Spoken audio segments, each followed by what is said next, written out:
Hey, what's going on, you guys? Welcome back to another episode of your favorite internet cooking show, Smell What Coop is Cooking. I'm your host, Coop. Check this out, you guys. We here at Smell What Coop is Cooking are huge supporters of the combat sports community, and that combat sports community had a huge loss this past week with the untimely passing of George Foreman. Ladies and gentlemen, presenting the heavyweight champion of the world, Big George Foreman.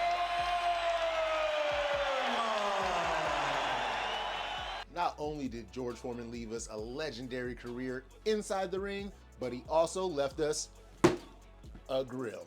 That's right, on today's episode, in honor of the great, formidable legend, George Foreman, we are going to be using his George Foreman grill to hook up one of Coop's classic favorites, cheeseburgers.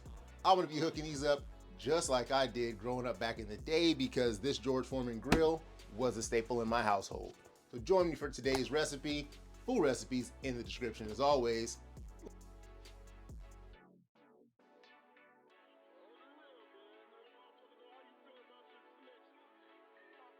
What's going on, you guys? Before we start hooking up these George Foreman grilled burgers, as always, let's do a little bit of prep.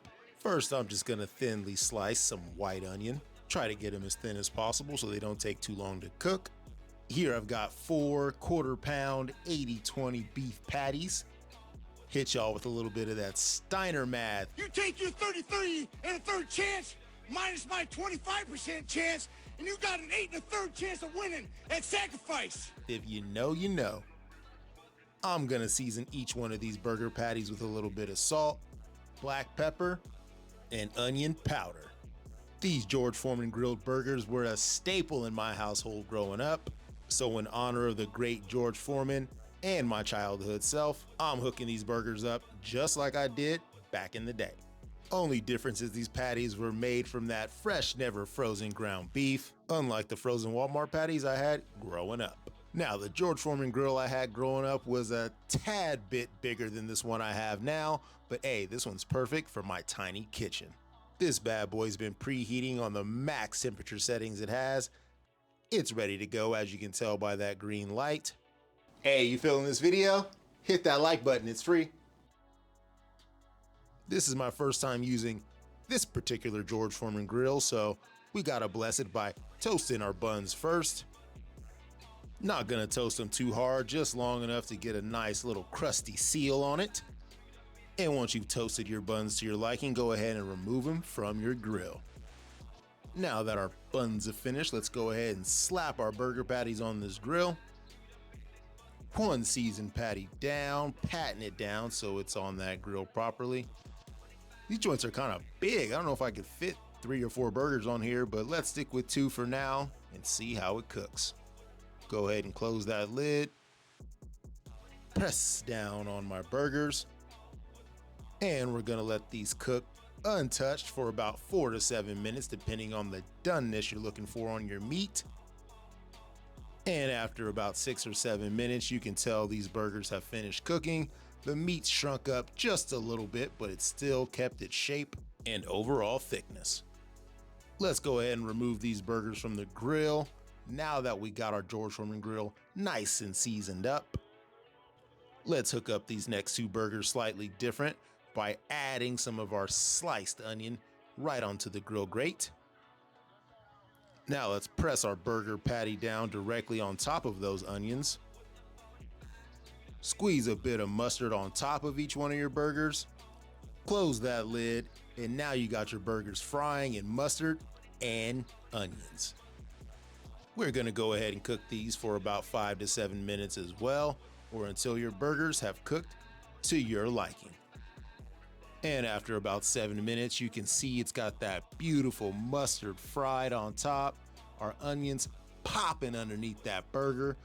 Let's go ahead and top each one of these burgers with a slice of yellow American cheese, just like the great George Foreman intended. Hover the lid over these cheeseburgers without letting it touch so the cheese doesn't stick. Once your cheese is melted onto your burgers, go ahead and remove them from your grill and onto a plate to rest. Make sure you scoop up all those good caramelized onions underneath those burgers as well. Let's go ahead and toast 2 more buns in that burger fat. Once again, not looking for too hard of a sear here, just enough to lock in that crusty bread. Fun fact, did you guys know that the George Foreman grill was this close to being the Hulk Hogan grill? But Hulk Hogan said he missed the phone call because he was picking his kids up from school. If you guys think that's true or not, let me know in the comment section. Hey, that food's looking fire, huh? Don't forget to subscribe and comment right now. Our buns are done toasting. Let's start putting together these super fire George Foreman grill burgers. On my cutting board, I've got 2 toasted buns here. On the crown of my bun, I'm gonna dot that with some mustard and ketchup. Add a few sliced pickles on top. Slide my onion and mustard fried burgers on the heel of the bun. Slap the crown on top of both burgers. And there you have it, folks. Coop's classic, super fire, super delicious George Foreman grilled cheeseburgers. Just looking at these things is bringing back so many nostalgic memories. Let me grab one of these bad boys because this week's scoop for Coop is going to be another big ass bite. Might be that nostalgia, folks, but you cannot beat one of these delicious George Foreman grilled burgers. Cooks in a fraction of the time it would take you to hit one of those burger spots around the corner from your house. And the grill helps drain some of that fat so you can miss out on a few of those calories.